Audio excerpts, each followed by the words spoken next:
Subhanahu wa ta'ala illal ladzina ahadtum minal musyrikin. Ini perjanjian sebelumnya bahwa di tanggal 10 Dzulhijjah dan 4 bulan setelahnya terhitung dari tanggal itu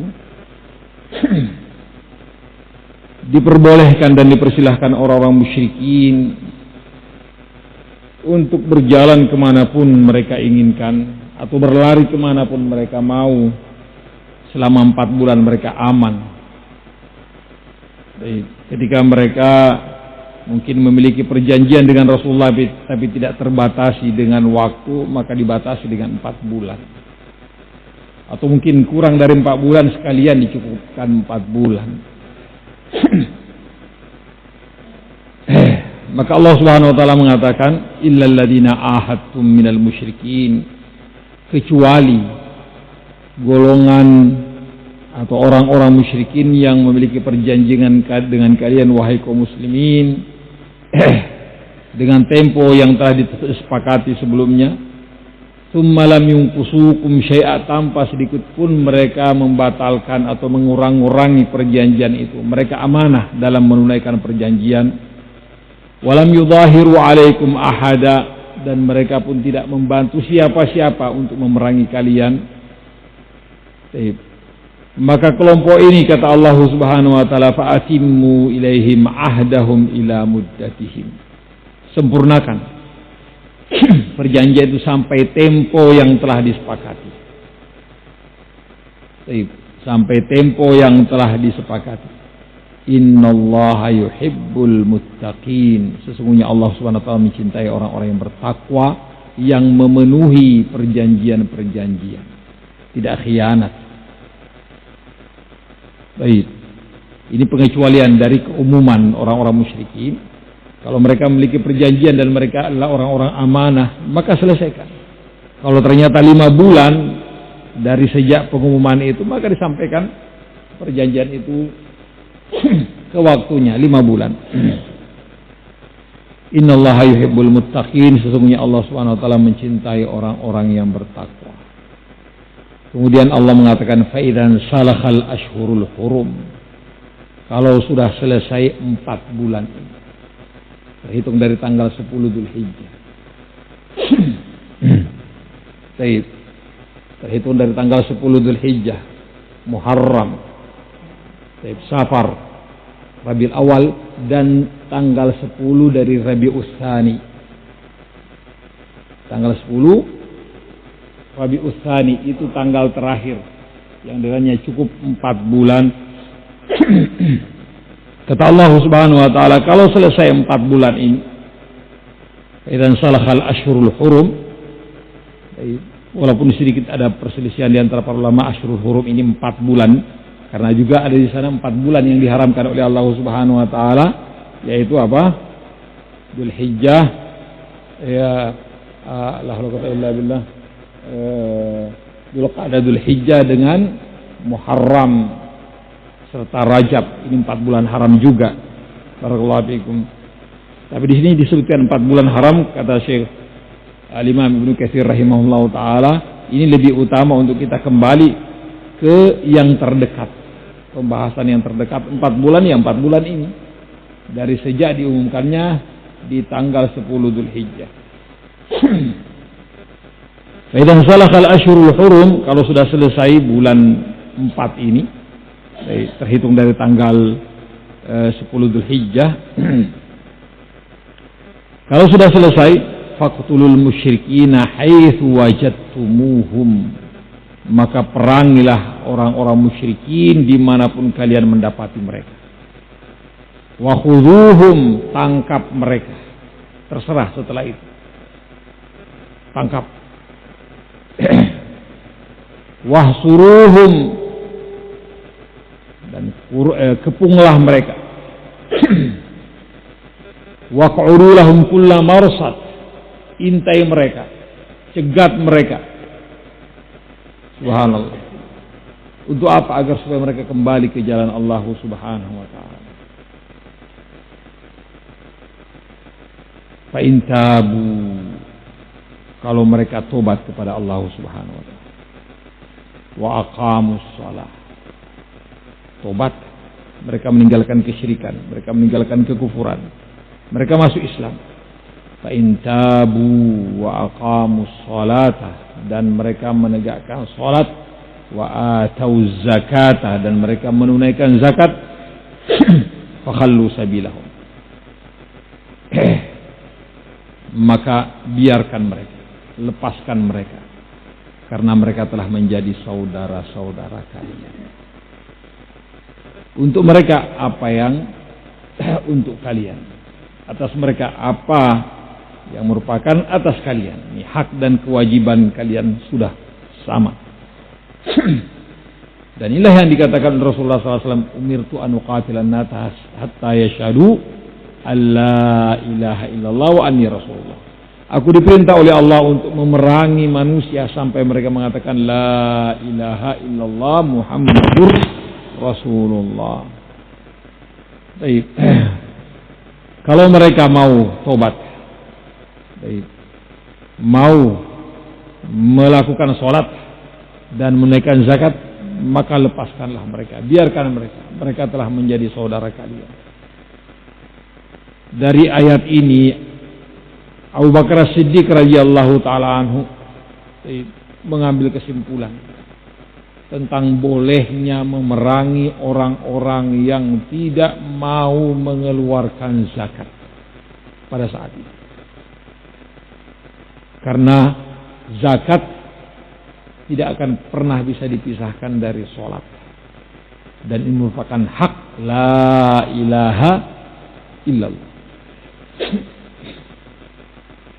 Baik, sebagaimana sering kita katakan bahwa la ilaha illallah bukan kata yang sekedar diucapkan begitu saja, tapi karena la ilaha illallah memiliki konsekuensi. Barakallahu fiik. Konsekuensi. Kapan konsekuensi ini tidak dijalankan, maka batal dan gugur la ilaha illallah yang dilakukan, yang diucapkan oleh seseorang. Baik.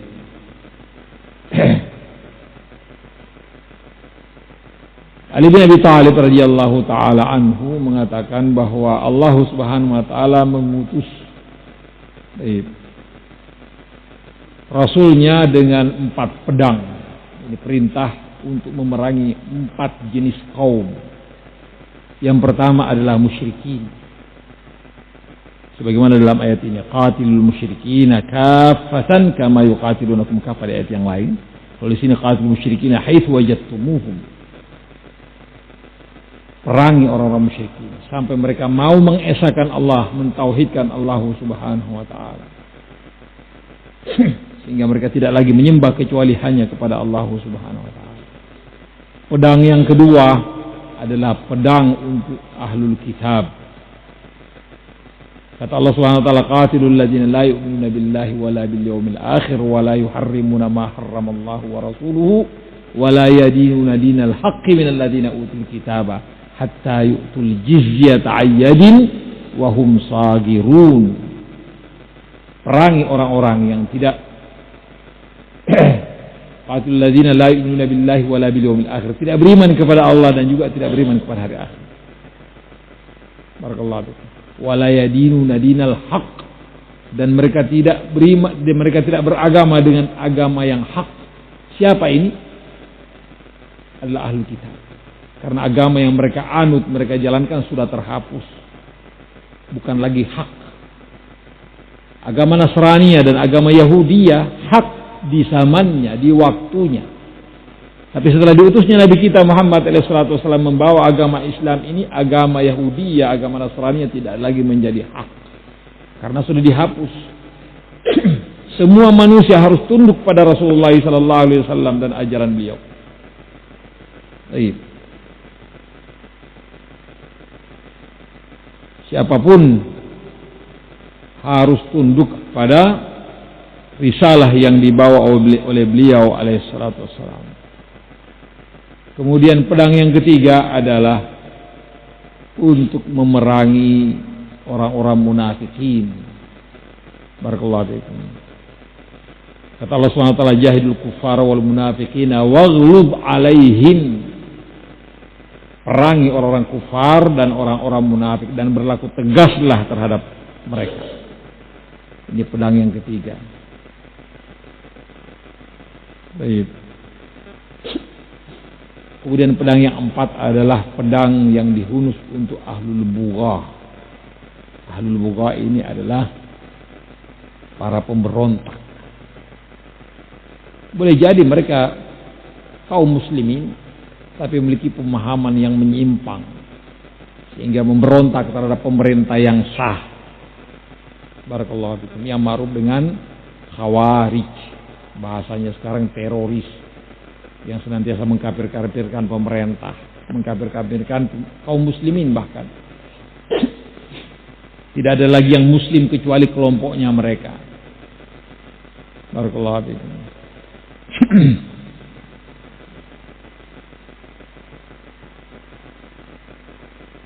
Maka tiga ini diperangi dan merupakan perintah dari Allah Subhanahu wa taala. Musyrikin, ahlul kitab, munafikin, dan ahlul bugha. Para pemberontak yang memberontak kepada penguasa kaum muslimin yang sah. Baik. Penguasa ini ya berbagai macam, apakah dia karena bentuk-bentuk kekuasaan ini macam-macam, ada kerajaan, ya tentunya siapa yang berontak kepada kerajaan, ada rajanya, atau mungkin di zaman sekarang ini ada ya presidennya dan perangkat-perangkatnya, mereka melakukan pemberontakan. Alhasil tiga jenis manusia ini yang diperintahkan untuk diperangi. Innallah, kata Allah Subhanahu wa taala, fa in tabu wa aqamus salata wa atau zakata fakhallu sabilahum innallaha ghafurur rahim. Sungguh Allah Subhanahu wa taala Maha Pengampun lagi Maha Penyayang. Kalau mereka tobat, apapun yang mereka lakukan sebelum tobat dari kekufuran dan kesyirikan, Allah akan mengampuni. Kata Rasulullah sallallahu alaihi wasallam, al-Islamu yajubbu ma qablahu. Islam ini menghapus semua dosa-dosa yang ada sebelumnya. Ketika orang kafir, ya kekafiran itu saja sudah merupakan dosa yang sungguh sangat luar biasa, disertai dengan apa yang ada di dalamnya. Kalau dia tobat kepada Allah dan masuk Islam, maka semuanya diampuni dan dihapus oleh Allah Subhanahu wa taala. Innallaha ghafurur. Setelah itu Allah mengatakan wa in ahadum minal musyrikin. Kalau ada masih di antara orang-orang musyrikin yang tentunya harbi, minta perlindungan kepada engkau. Bukan perintah untuk memerangi semuanya. Tapi kalau ada yang datang di antara mereka dengan tujuan-tujuan tertentu, apakah dia sebagai duta, apakah dia sebagai utusan, apakah dia sebagai pokoknya yang datang minta keamanan dengan tujuan apakah hatta mau dagang masuk ke wilayah kaum muslimin untuk tujuan-tujuan yang dibolehkan, maka tidak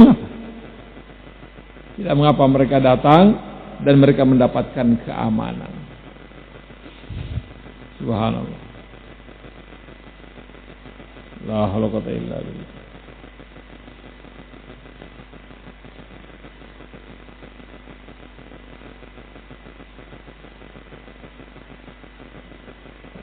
Dan banyak orang-orang yang datang ke Rasulullah sallallahu alaihi wasallam dari kalangan musyrikin dan diberi keamanan oleh Rasulullah sallallahu alaihi wasallam dengan tujuan agar supaya mereka melihat bagaimana kehidupan kaum muslimin. Seperti yang terjadi di Hudaybiyah. Tokoh-tokoh musyrikin, kan Rasulullah SAW dengan para sahabatnya di Hudaybiyah dan orang musyrikin di kota Makkah. Rasulullah dihalangi masuk untuk melakukan umrah.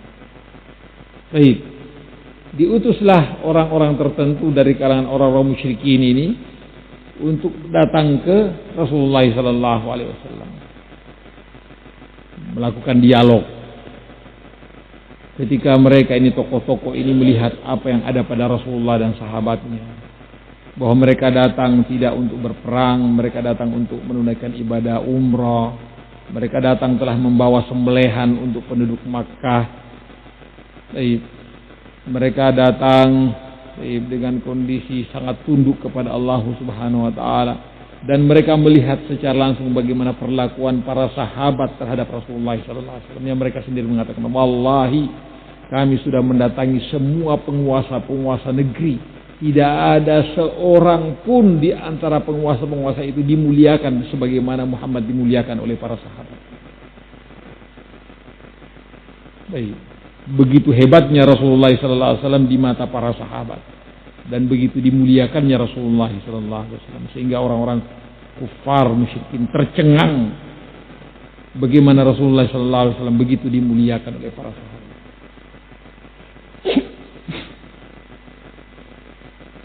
Baik. Karena ketidaktahuan mereka, sehingga mereka benci. Maka ketika mereka minta izin untuk diberikan perlindungan, maka silakan. Kata Allah SWT, "Wa in ahadu minal musyrikin astajaraka." Kalau ada di antara mereka orang musyrikin minta perlindungan kepada engkau, fa'ajirhu, maka berikanlah perlindungan untuknya.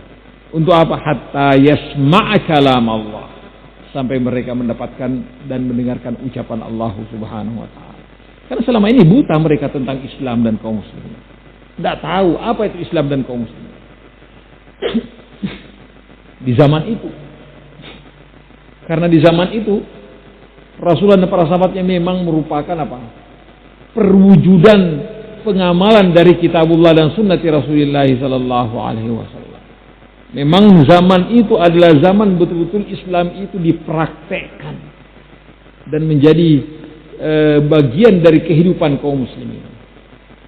Adapun sekarang ya, kaum muslimin banyak jauh dari Islam, sehingga kaum muslimin bukanlah, atau terkadang tidaklah bisa dijadikan ukuran tentang Islam. Barakallahu fikum. Karena kaum muslimin sekarang sudah banyak meninggalkan syariat Islam. Ya mestinya mereka harus berlaku jujur, mereka tidak lagi berlaku jujur.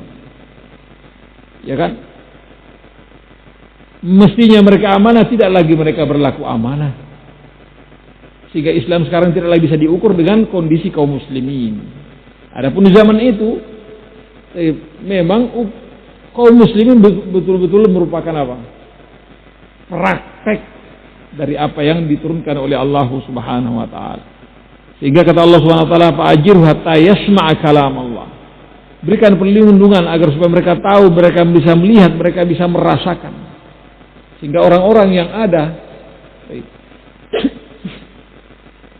seperti seorang yang ditangkap kemudian diikat di masjid. Setiap hari dia melihat Rasulullah SAW dan para sahabatnya, begitu indahnya kehidupan mereka, sehingga orang musyrik kafir ini luluh hatinya.